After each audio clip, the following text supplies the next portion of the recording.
twakula tulaba wrestling. But among our peers nga tugamba bino ebintu si bituufu, they are acted, camera tricks, abasajja tebeekubira ddala. What is your say on that? Well, truth is, ebintu si byakuseetinga. Things are real. Things are real. Kati kiringanga bwetunaga nti Brown ali mu field, era agenda beera mu ring. Toyinza ogenda kugamba muntu nti oli kakutera kanyuga nti kubadde kusaala. Nti kamera yakikoze. Naye ng'ate nabaddewo omusajja amukutte. N'amukasuka. Era nze na mikwano gyange egimu tekikyalaba wrestling nga bagamba it is scripted, it is acted, it is not real. It's real, people get hurt. They do really get hurt. Bafuna injuries. Yeah. Naye bw'oba ekintu okyaga omanya nti kati omuzannyi wange afunye injury tukoze tutya akomewo. Yeah. Tebiri scripted. Oli tasobola kuva eri ng'alina ennugu ku muntu oyo omuzannyi. Tugambe like abazannyi n'abazannyi nga balinako ennugu ne beekubira ebyaddala ne bava ku game. Tesobola bbaawo. Ate era kino ekintu tutuula. Tugeze onsabye match. Njagala Brian Fujito oba njagala Isma Max. So bano abantu babadde batya wano. Training biki. Era of course nawe obeerawo osobola omontalina nawulidde nno gundi agamba bwati. Kale butereevu kwaniza Brown Skin Events amanya nze DJ Brown Skin. Gwe neekuumidde ku Brown Skin Events okola kintu ky'amaanyi nnyo. Keep subscribing tukuleetera ebyokya. Olwaleero olunaku lwanjawulo mukko nkyazizza CEO Tifa Nanyini KSW Wrestling Kombat Street Wrestling. Yes. Kintu okay kipya si kipya nnyo abamu badde mu kiraba kibanga kigo ekifirika. Okay kati soko buze ko batulaba. Abalungi abaagala amannya agane bampita Pretty Tifa oba CEO Tifa. Ate ng'era nze ntwala ekitongole kya KSW Kombat Street Wrestling. Mwasize mutya, mwasiibye mutya. Omanyi obudde bwanjawulo mukko. Okusinziira oli lwatulabidde. Kale tukwaniriza ku show. Kakati wankubidde kasimu n'ongamba that oyagala kwogera ku KSW Wrestling. So KSW ono in full is what? KSW etegeeza Kombat Street Wrestling. Which gwayo KSW? Yes, Kombat Street Wrestling. Okay. An idea yatandika ddi? Omanyi buli omu aba nekyayagala mu bulamu oba ne passion. Kati nze nkuze neegomba ekintu kimu oba gy'olyanga WWE WrestleMania. Yes. Kati era nga nina omuntu gwe neegombayo. Yaani oyo? Stephen McMahon. Oyo. Oh. Yes. So passion eviira ddala awo. Exactly. I would say nti sport eyo abasajja nnyo naye ate ndaba olina passion yaakyo ng'omukyala kijja kitya? Well, si abasajja nno bokka. Yes. N'abakyala bakitwala kuba nti nga bwe tuli mu Africa kiba kizibu. Oli omanya nti kiriwo ekita abantu bafokasinga nnyo ku male gender baba bagamba bajja kummenya bajja kolawe but ne mu bakyala gyekiri nnyo nnyo nnyo nnyo nnyo. Yes. Okay. So kati wali awo n'ogamba that kwokitandike. Exactly. Eno culture ndaba nnyo ng'eringa western y'abazungu. Ne wana abantu babembracinga like nnyo n'amaanyi abantu nno babyagalira ddala. Okay. Omanyi tosobola kukola kintu nga tukoze research. Bw'era okeera ku makya n'ogamba ngenda kukola kino naye banaakyagala. Nosooka n'onoonyereza kiri kitya n'okiyisa mu bantu naye nga ky'oba omanya abantu bakirimu nnyo. Bakiwagirira ddala. Yes. Okay. Kuba ndaba okay nyiza obutamwogerako but waliwo oli kiruddewo ennyo ekya bombash. Gwe kiki okitandise ebbanga ki? Right now, I would say I'm into 3 to 4 months now, but it's baking. Bifaanagana ne kye tumanyi ekyoli? A little bit. Naye ate buli omu aba n'engeri gy'akwatamu ekintu kye. Muli muzannyo gwe gumu but olina direction ya njawulo. Exactly. Nti we can be doing the same business n'engeri gy'okireetamu oba gy'okikolamu kimatarenga. Yes, dear. Okay. Kati KSW nesangibwa wa? Office zaffe tusangibwa ko Ham. Yeah, nakivuga ku Ham's Fitness. Okay. Yes, dear. Kati ate omuzannyo gwennyini field mukikwasaganyizaawa? Tubeera Lukwanga Sentema. Sentema? Yes. Okay. Ntera obbalaba ku YouTube okwo era omuntu gwe nsinga okulaba ye Jala Trophy. I think those yakimakinze okubeera more famous. Abasinga bamumanyi of course. So kati mukwatagana mutya ne Jala Trophy okubanga mukwasaganya KSW? First and foremost, njagala KSW okitunuulire nga bw'olaba any other business oba nga bw'olaba talent. Bro, niwentuula naawe ndaba kyenjagala okyagala. Tugambe example ba omusambi w'omupiira. So beera n'ogamba omwana alimu talent. Yes.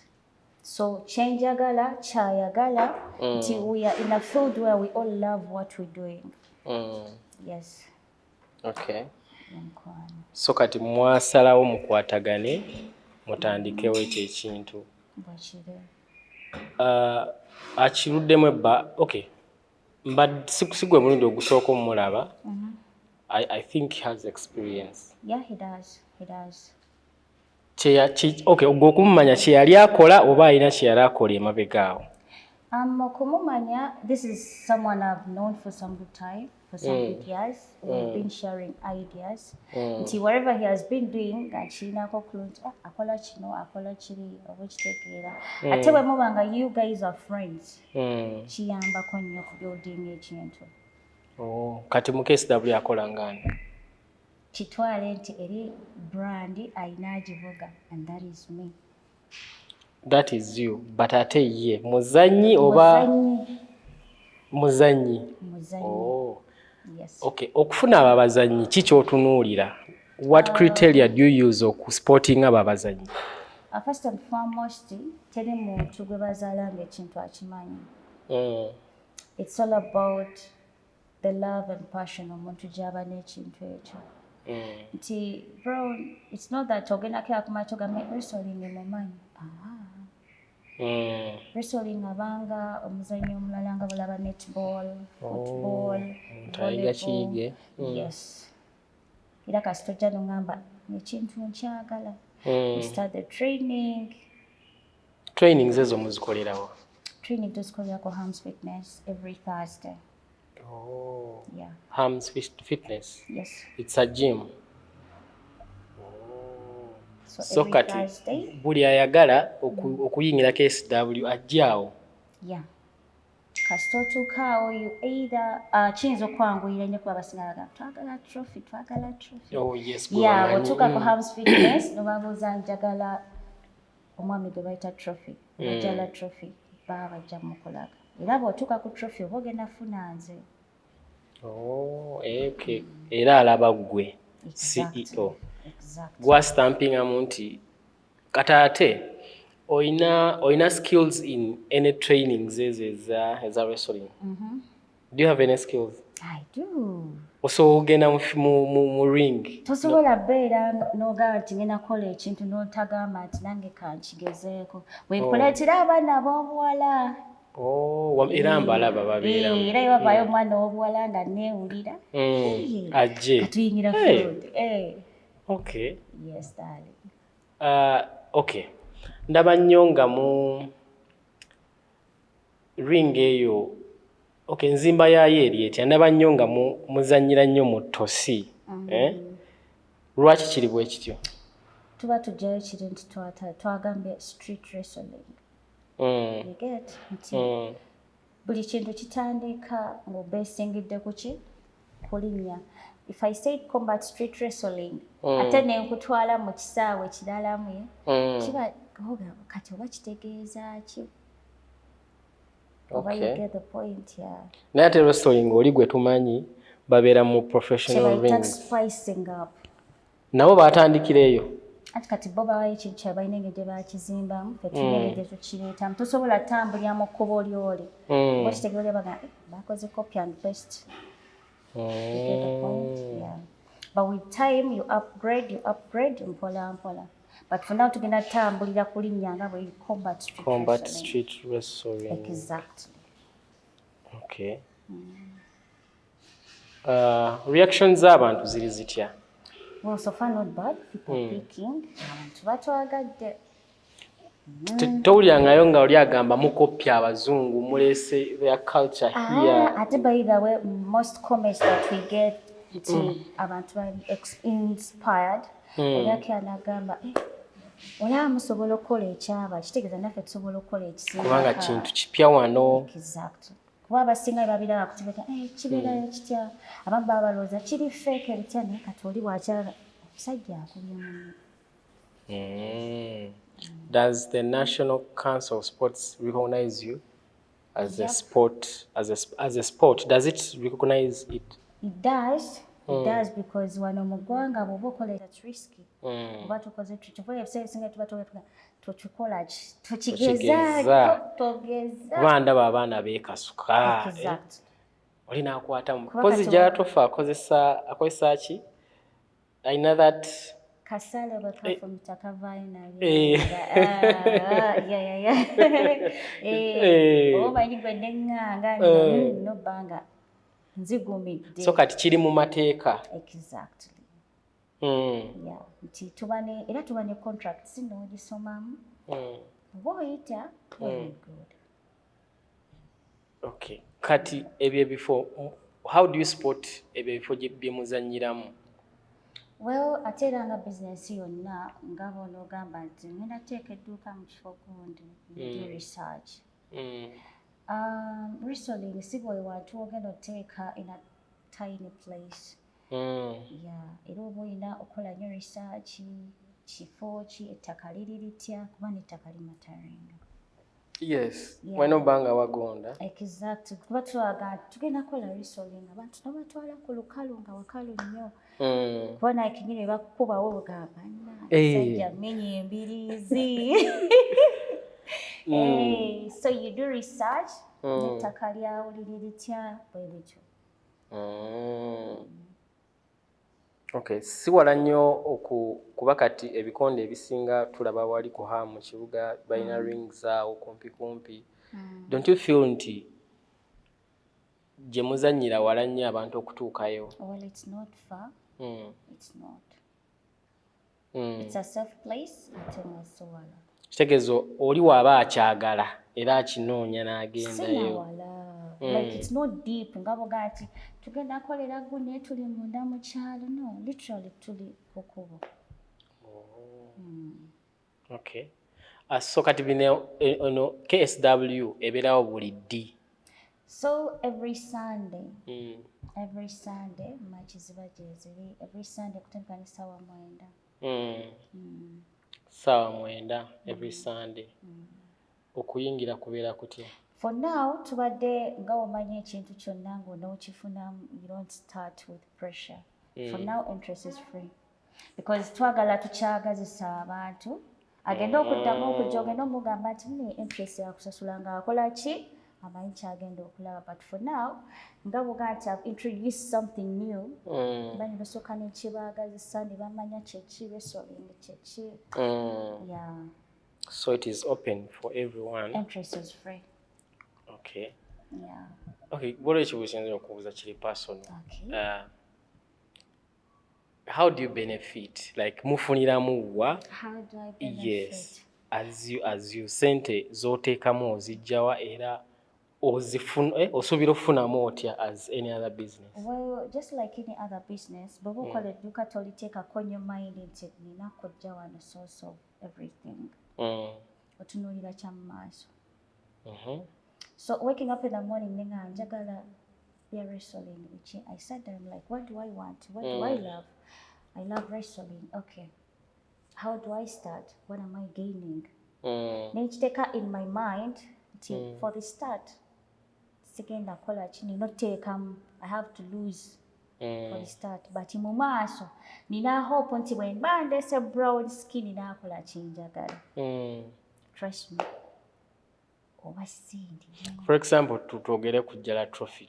Omufront nze eri abantu azanya bulungi g'omufunamu otya. Zengo omuntu, for now I will not say nti nkifunamu nnyo, but I have hope. Nti kati right now ndimo situla agenda oyimirizaawo bendera yange mu maaso. Nti right now batufuna opportunity tugeze WWE emulabye omwegombye. Of course tugenda kuba muzannyi wange bwereere. Okitegeera. Okay. Nkufuna. Yes. Mutuula wansi. Tuba tulina otuula. Nemuteesa. Mwagala omuzannyi wange kituufu. Nimala I've been with this person for how long? I've invested in stuff. Era bagenda okunzigyako wadde omutima gukumenyeka.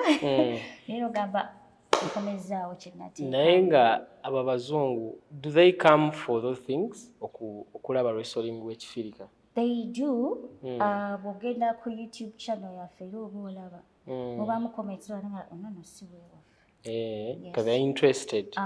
Era ne mubaamu abajja mu DM bagamba twandiyagadde okwogeramuko nammwe. You get? Ndaba mukozesa ka WWE. No, most people abatuteerako ekyo kati bo baba bali balookingiddemu kiri. So ogenda ku YouTube, there are channels you find. Ng'ataddeko logo yaffe nenga clips yazigyewa wamwe. Exactly. That is infringement of copyright. So we're gonna try hard to work on that. Obeera oli awo ogenda nga waliwo ataddeyo ku YouTube channel nenga ataddeko ki logo yamwe and stuff. Kyokka ate waka wamwe but erinnya akozesa ddala. Thank you. Yeah, so we're gonna work on that. Tulenga at least kitambuliramu ffe. Oli bw'aba alabyewo akamanya ngenda tuukirira ndi omutuufu. Yeah, because just like any other business, oli asobola okujja n'agamba nze ntwala KSW. Yeah. Kati olw'okuba mubamu bano bannajja ennamba ya trophy ku TikTok biki okwagala okulaga nti yeye ajja mukubira ng'oli naye. Hey, Trophy, how are you? I'm good. Yeah, but tamanyi nti oli alina kyayisa. Okirabye njogedde naye nze yenze, you get. So we're gonna work hard on that. Tulabe nga waka waffe atambulira mu focusinga okujjako abo abali authorized nga bugamba nti ba business partners oba omanya nti katono tukola naye apushinga kintu kyaffe. Yeah, naye nga ffe tuli ba KSWUG. KSWUG, Kombat Street Wrestling. Exactly. Okay. So far oyina abazannyi benkanawa? Bawerako naye ate era nkyawandiika. Okyawandiika? Yes. I still need more. Njagala local room mbeere nga nina abazannyi ngaana. Manye nti Brown ajja bbulawoko bamwegombe bamukubanje. Kiki otunuulira nga ng'otegeka gino emizannyo nti oyina nti tugambe nti Sunday eno ono agenda vasinga ono. Do you have themes? Yes, we do. Ebiseera ebisinga oba okola ekintu ng'ekyo osooka n'otya n'ogamba Brown yazze kajjukira Brown bw'ojja abantu baba baagala omanya Brown lwaki yaliwo oba okitegeera.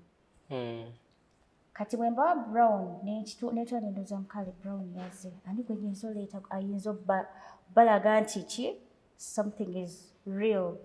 Yeah. Okay. Ndabamu waliwo gye nalabye nga Trophy avasinga ye musiraamu. Bamita delete antenatal. Yeah. Kati nga onagamba nti eri WWE ayina Monday Raw, eyina WrestleMania, eyina tuyina ne Royal Rumble by ne Royal okay. Sinava. Class. Ebeera buli Sunday oba kuba kyemba njagala omumanya nti osoobera ne line up n'ogamba nti guno omwezi oba Sunday bwetyo obunaku bwe luti tuba ne kino ne bwe kiti. Ekyo kye bayita kati ate awo ngenda ku spilling ebyama byange njagala ojje ku surprising oleme kujja ng'obwongo obusetozi kimu tugenda mu ruramba. Mbadde manyi kiba kirungi omuntu n'amanya kyagenda okulaba. Ate kati awo mba mbyonoonye njagala ojje obeere surprise nabadde sisuubira nti kigenda beera bwe kiti. Kyekikomyawo kikyo gambe mbu n'abawala mwebali ojje nga gw'osuubira laba abasajja bokka ate ogendanga olinamu matches nga abawala bava asinga abalenzi. For now mbadde sinnakisawo because they still need to go through some good training. Yes. Nti bwe mba nwanana mukyala munnange it's easy. Almost mufaanagana. Exactly. Katugeze bampadde Roho Armstrong. Aizo baksajja katono eri kakujja oluyi lumu n'otaddaagula. N'ogamba. Anaye mwatendedde. So for now tukola women to women. N'abasajja the same. Mpozi mu maaso awo tujja kyusaamu kooti ne kijja nga bw'onoogamba nti Pretty atimize oba ne Roho Armstrong. Oba ne tugamba Delete Antinento agenda beera oba ne Christine. Oba kitegedde. Nti bwe baba bayingidde oba nkikyuse kale tukampa example nga ya Becky Lynch n'ayigira ne Seth Rollins. Ne baleeta omulala bwe kityo kitegeeza nti mba nina kulwana na mukyala munnange for the win. Then the same side ne ku basajja. Togenda asanga musajja ng'akuta omukazi amuwanika ate akole. I know. Kiba weird. N'amatika gaga kale twali tumanyi naye kino kye mukoze. Neyandyeko agamba bayinza okumpa nti n'ansabula. Kale oyinza okujjala tugenda kuba Brian Fujita noga musajja akomeeri. Menyera y'abazannyi nga 5 oba 10. Nina Roho Armstrong. Nina Max. Isma Max. Alim Lee. Then Mchibanyo ina goyagala njogereko nina Delete Antinento. Goyagala sijamoge. Mwogere. Abantu abo gwe balinza owulira. Jala Trophy kasale we performita kavayo na yenda. Yes. So far ba top awo. Nina Brian Fujita. Akuba. Abantu abo bali sachi like bali abicho kubanga they are fit kubanga ekintu ekyo si kyangu kubanga osobola ezo match zitwali dakiika nga mmeka like obudde kisinziira it depends kuba mubamu match egenda okujja nga baya 1 minute ninga it's worth it. It's worth it. 1 minute naye nga muliro. It's worth it. Nga tugenda kuba match ya dakiika ogambe kati ate nno neno esinze eri ebadde eruddewo. Yeah. Segeza about the work that you're going to produce. Yes. Chiringa nga tugambe oyinza obba omuyimbi. Noko olimba nga dakiika nga 3. Nengo omuntu talina kyapiri. Obadde mpulira kimu abiddingana sibitegeera. Olina kuwola dakiika 2 naye nga luwooma. Class. N'oluddamu. Okay, kati mali nkubuuza ku endya yaabwe eri etya cause kiteebi kya bbeeyi. First and foremost, jukanga tonayingira, we go in for medical checkup. Nti branch sobola kugamba nti jangu mu wrestling and you have a heart problem. Yes. Kiri tekikola. Most times remember I'm training wabayo the bodybuilding supplements. Yeah, ira tuba nti katono kino. Then emmere, we don't restrict them from anything. Yeah, we don't restrict them. Naye ate nga omanyi nti oli mulwanyi togenda kulya everyday spaghetti. Togenda kulya chips like. We know kulya bodybuilding food. Exactly. Okay. Fruits ebyo, protein, ebintu ebirichinga mu bintu ebikuzimba obulungi. Yeah, togenda kulya spaghetti. Nkuwa omusajja nga Brian Fujita bannange. Ogenda muddawa. Nkuwe Delete Antinento. Ogenda ogambe amusobola bamukwatuuka. Bano banga nawe oli strong. Exactly. Okay. there is being strong naye obwongo bwe tebuliyira bajja kukuba bakulumi. Yeah, but you do something you love, osaayo obwongo omanya nti kati nina match this weekend, I have to eat, I have to do training, obwekitegeera kyeki kyetugamba nti every Thursday buli mulwanyi yenna abeera alina okugenda in for the training. So buli Thursday you do the training? Every Thursday. Okay. Yeah. Match nebaayo Sunday. Yeah. Era ogenda okuyingira ng'omubiri guhitinze up nga naawe olya malako. Nga naawe oli ready. Si kugamba nti ate from Monday to Friday obeera mu bibyo ate ku Sunday nga njagala match. Simanyi wabadde biki, but Thursday era ogenda kujja nga kati nno kino kiri tutereezemu wano. Yeah. Batera okufuna injuries? They do. Things are real. Scenario ki gye wali olabye ne weekanga n'ogamba eyo match yali ya Roho Armstrong. Obuvubuka ali amutonotono naye yalina match ne Delete Continental.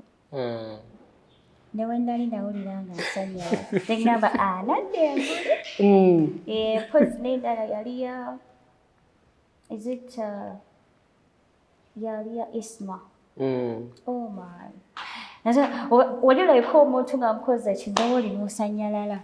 Audience eno ebeera ewulira etya like tebeekanga ne bagamba. Mubaamu n'abagamba bambi kajjukira mubaamu ttiimu wenagamba nze mpagira gundi kati bakuba omuzannyo naawe tomukuba nnyo. Nebeeraga nti guno muzannyo. Guba muzannyo naye atira you get hurt. Yeah, you expect the bruises and stuff. Because first of all, msajja agenda kukwata mubanga akuwanike tomanyi kikiddako agenda kunkanyuka eri ebweru wano agenda kukola atya. Naye ongambye wansi ababeera wagonda but era wabeera painful still. Of course. Kati kiringa n'omwana omuto bw'aba azanya, trust me, ne bw'abanga wali wabaddewo oba bisooto biki ogamba kamenyese oba kalikwala. So you expect a lot naye ekirungi kibaawo ti tubaawo ne first aid. Era wabaawo ekibaddewo bamuzanyi waffe. If it needs to take you to the hospital at the moment, we do that. Tetulemezaamu nti ate. So kati ani a training abo abazannyi bo like kuba training okubanga like for the match namanya nti ono musajja nina mukwata bwenti nina kola bwenti. I have very many different coaches right now. Yeah, era with time njaba nkola ki. Okay, ogenda bamenya oyongerako mpola mpola. Exactly. Kale tukyali ne CEO Tifa eno show ewagiddwa aba KSW Wrestling. Oteekamu akasente bakugamba nti buli Sunday bategeka matches wandigenze ku Sentema poziwa Lukwanga Sentema buli Sunday saa 9 babeerayo match. Kakati Tifa mu bazannyi bolina bazannyi ki be batunuulira internationally? Nina omwana w'obulenzi gwe bayita Roho Armstrong. Inspiration yajja ku Roman Reigns, tribal chief. Era bw'aba azannya nga ye? A little bit, naye mbaamu kyagamba Roman yakoze bw'ati ndowooza nange bwe kikola ki kiina gye kintwala nti ye ate ye ng'omuntu aba atagetenze Roman Reigns. Yes. Nti bw'akeera ku makya n'akola ekintu Roman kyakola naye waali nannyini kintu waliyo n'omuntu anjagala. Die hard wange. Exactly. Kati nga bw'olaba omwimi n'agamba kundi nanjagala olaba akola ekintu kye. Nga olaba bashiba bagamba ye Nicki Minaj wa Uganda biki we bityo. Exactly. Nti Roman Reigns bw'atuula wansi n'alaba omwana Omunayuganda aganze Roho Armstrong tribal chief. Se bonna nange nina abanjagala obekitegeera nti asobola n'okukiteekako follow up. Muntu kyonna njagala akola ekintu kyenkola because bo bakola ekintu nga yamanyi omuzungu wakola ekintu abamanyi nobody can do what he does. But when they find someone who is challenging them afuba nnyo mmanya ani oyo. Era sometimes those bamanyi no flying ne batsindika nga bwolaba nti for example nga bwoga nti omuyimbi gundi katwabe ngaba n'abacrushing Chris Brown ba Justin Bieber kati Chris Brown natanga namrecognizing kati twabe example twekuba ba Ghetto Kids bali baganye French Montana bichebe. Yes. Eventually ba meeting the rest is history. Nti tebazo akera ku machaje bali imba city kale twa meeting abo meetings of course china kyabongerako nti Brown when you meet let's say Roman Reigns ayinza okutakuwa cash but that mere meeting him aina kongedeko visibility to the brand. Era oli abagamba oli ni bwaba ayina kyagamba njagala oli guy yali ne Roman. And you never know sano mukwatako namusayini nabako jamutwala mu matches ezitandika eyo kitegeeza kiyamba kiba kirana n'ekirooto kyo yes kyoba otandiseewo kibanga omusambi ompya nagamba nimasanga Ronaldo era bagenda kusaamu amaanyi akole something kati era bwolaba n'abasambi ompya akolayo ka clip olaba alina something ng'ekyoli alina gwatunuulidde. Njagala kubuuza kino ekibuuzo twakula tulaba wrestling but among our peers nga tugamba bino ebintu si bituufu they are acted camera tricks abasajja tebeekubira ddala. What is your say on that? Well, truth is ebintu si byakuseetinga. Things are real. Things are real. Kakiringanga otunaga nti Brown ali mu field era agenda beera mu ring. Tola ogenda kugamba muntu nti oli kakutena kanyuga nti kubadde kusaa nti kamera yakikoze naye nga ate nabadde omusajja amukutta namukasuka. Era nze na mikwano gyange gimu tekikyalaba wrestling nga bagamba it is scripted, it is acted, it is not real. It's real. People get hurt. They do really get hurt. Bafuna injuries. Yeah, nera boba ekintu kyaga omanya ati kati muzanyi wange afunye injury tukoze tutya komewo. Yeah. Tebiri scripted. Oli tasobola kuva eri nga alina ennugu ku muntu oyo omuzanyi tugambe like abazanyi n'abazenyi nga balinako ennugu ne beekubira ebyaddala ne bava ku game tesobola bbaawo. Ate era kino ekintu tutuula tugeze onsabye match njagala Brian Fujito oba njagala Isma Max. So bano abantu babadde batya wano training biki era of course nawe obeerawo osobola omonitoring nawulidde nno gundi agamba bwati tujja gimwoyo maaki kakkane kisovaamu kitandika nga grudge osobola oleetamu like personal feelings naga kukyogamba nti tuzze tuli mu kukola this is business naleeta kiri but ate era sometimes kirina wekiyambira nti kikuwa kiri nina okuwangula kyandage Brown nti nze kamenyo yeah. On the other hand kiba kinenge gyekigenda obako sometimes you get injuries but ate on the other hand kirina gyekiyambira nti ne bwoba obadde otudawo ng'ogamba oba leero naalwana oba nina amaanyi naye ofuna muli akakunyiza ogamba naye nina olaga abantu nti nsinga gundi. Waliyo omuzannyi n'asobola okukola ekintu kye mutasuubiranga mmwe nga temwakiteesezaako n'akikola ne kibakosa nga mmwe ne mmunenya as a company? Of course, just like any other business, you expect that. Yeah, you expect that. Kuba mubaamu n'abajja nga focus atunuulidde kimu. Bw'oba omanyi muli ttiimu emu naye nga yagamba lwaki gundi gwe bakulembeza bakitegeera nti we also get people who frame us. Nobeerawo you're doing business omwana najja I wanna work with you guys kumbe there is somebody behind. Yeah. Ng'ali ku mission mwe mumanyi mukolagana mission ebeeremu njagala kubajjawo nange nti abantu batamanyi being competitors in a business ekitegeeza nti olina kugamba njagala gundi aveewo njagala nzityewo gundi you're supposed to work hard to do something that's different and unique. Tokoppa kyoli. Unfortunately bo baleeta kiri njagala kukola kino kugira bwe nti kulumya gundi. Yeah. Every business has competition, but depends competition mugikoze mutya. Okay. Yeah. Gwe wenna ng'oli awo tolabanga ku kigo ekina Uganda KSW ekuleetedde ekigo ku Ssentema Lukwanga. So buli Sunday babeerayo nga bategese ekigo come and watch. Ate tuba training. Yeah. Osobola ng'ogamba njagala beera wrestler. Nga weegomba njagala beera nga gundi. Kati nga nze bwembeerawo ne ŋŋamba nentuuka ku Ssaga Stephen McMahon. Ne mbamu kati ono omukyala announcer Samantha Elven. Yes. Osobola nga nembeera ng'oyo omukyala. Kitegeeza you welcome. Yes. Kikyo considering what age omuntu gy'alina oyingiriramu ekigo? It should be 18 and above. Because at least oba osobola okutegeera nti I'm going to do this. Mpozi ne health status kintu kikulu nnyo. Olina okuba nga amanyi health status ye. Because oba tugenda si okukola medical kuyiweeyo. Okay, badde ngenda kubaako mentioning naye.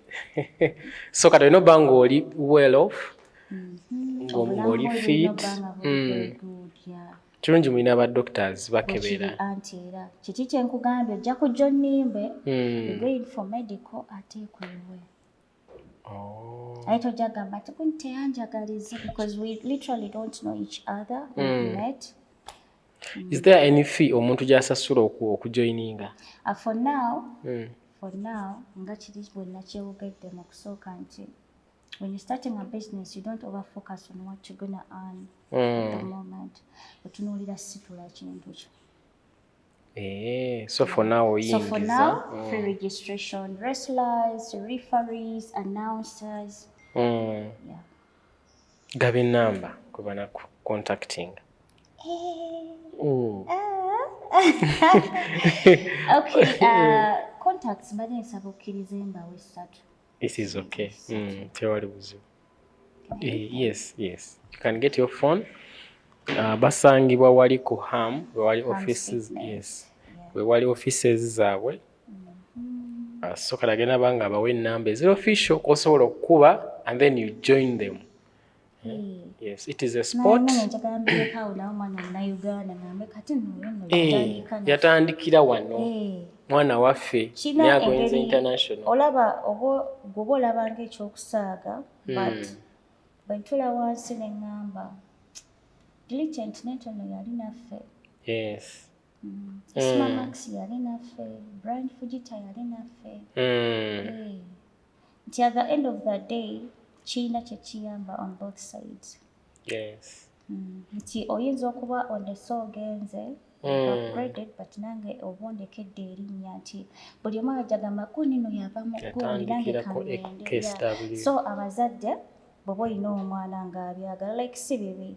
Feeling any other talent. Any other sport. Bikonde, football matches. Yeah, omwana jana tumu training. Nima abazadde abayibakira n'ebiroto by'abaana. Yes. Yesikwagalayo. By the way, abazadde tebabinyigira munagamba omwana wange ajja kufunirayo obuzibu. Kubanga trade now tusobola okubeera tugeze tuyina match. Kati mulimu abaana. Okimanyi mbeerawo nga ninayo omwana ng'ageegenya bwe njogera. It feels good. Okay, at first you'll be, oh man, but it feels good. Akenda kuchagambe. Ntera okulabanga you announce. Oli announcer wali. Yeah. Oh. Okay. Ebintu ebimu ino byekwatira musituka. Era. Tunagamba oli alimagamba alabika yabeera mbiri. Mbeera yojagala announcer jaga naye ngiyali ngambe. Oy. Omwana ayogera. Kinyuma nnyo otuuka wali kati nga boga nti kati Roy Armstrong mulimu abamu agabagamba oli owa dread rasta waffe gwe twagala wenaga twagala musiraamu twagala delete ositegeera nti obeerawo nenga naawe omanyi nti ninayo abantu abanjagala. Most people will go through stuff in life naye ate bw'atuuka walegano nina nno abantu abanjagala. You know that crowd will go to cut bakuba endulu biki weerabya n'okwerabya nti nina abanyiizizza oba kitegeera because olina abakwagala abaagala ky'okola. Kati personally bwe ntuula wali ne mpulira omwana omuto ng'agamba agenda kwogera bw'ati it makes me love what I'm doing nti nina omwana omuto bweni mu inspiring oba kitegeera n'obeerawo ng'omanyi waliwo omwana agamba nange njagala nkwate mike nga ye. It really feels good. Ate era aba okifunamu it earns you a living. So kati obadde ogera tuwa numbers. Ngenda bawa enamba 3 nagamba nakubye nongeri busy temwangu tutemwakuziki esooka ejja kuba ya Airtel 0755 622 and then 807. You're Airtel. Yeah. Okay. Then etako ejaba ya MTN 077 9141 and then 62. Yeah. Then esemberayo ddala. Iyo naye togikuba ekiro. Togikuba ekiro tekikola business bagikola misana naye ate business eriko ssente awemerako. Okay. Okay, gwe ng'ogamba nze njagala kwogera na Pretty Latifah njagala CEO yennyini osobola okunfuna ku 076 56 73 253. Ojja kunfuna butereevu. Abakufuna butereevu. Yeah. Oba osobola kunsanga ku platform zange. Buli wamu Pretty Latifah. Buli wamu. TikTok, IG, Facebook, YouTube, Pretty Latifah. Yeah.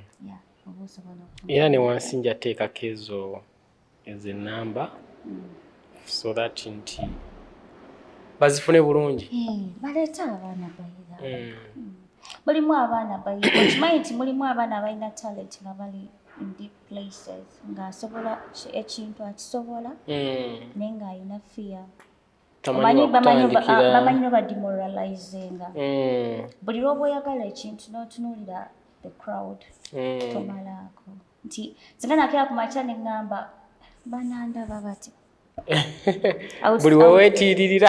I would really let go nti ekituufu kiri nti buli business egenda bbaamu lwaki akikola but there is one thing you need to know kozesa bwongo. Yes, what do you need to be? Who do you need to be? Your inner person ajja kuwa answer tuufu naye bw'ogamba nti kambuulirize trust me ogenda kukola lwosi.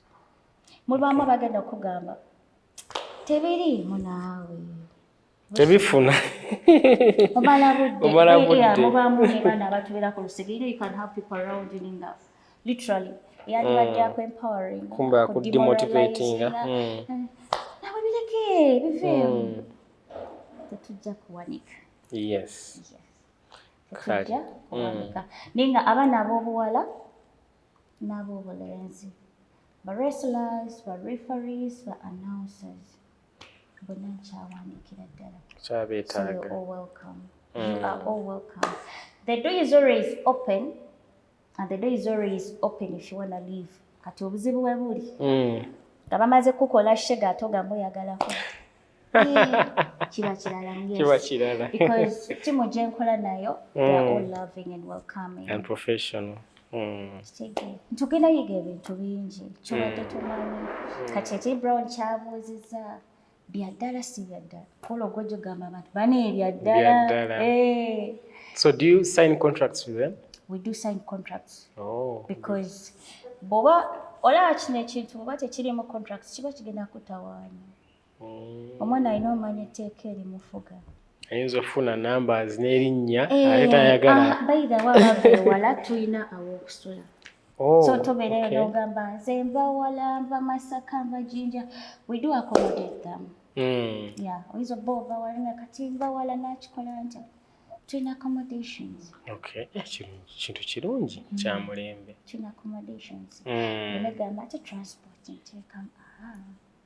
Nenga buli lwakuna tubeera mu trainings. Every Thursday tubeera mu training.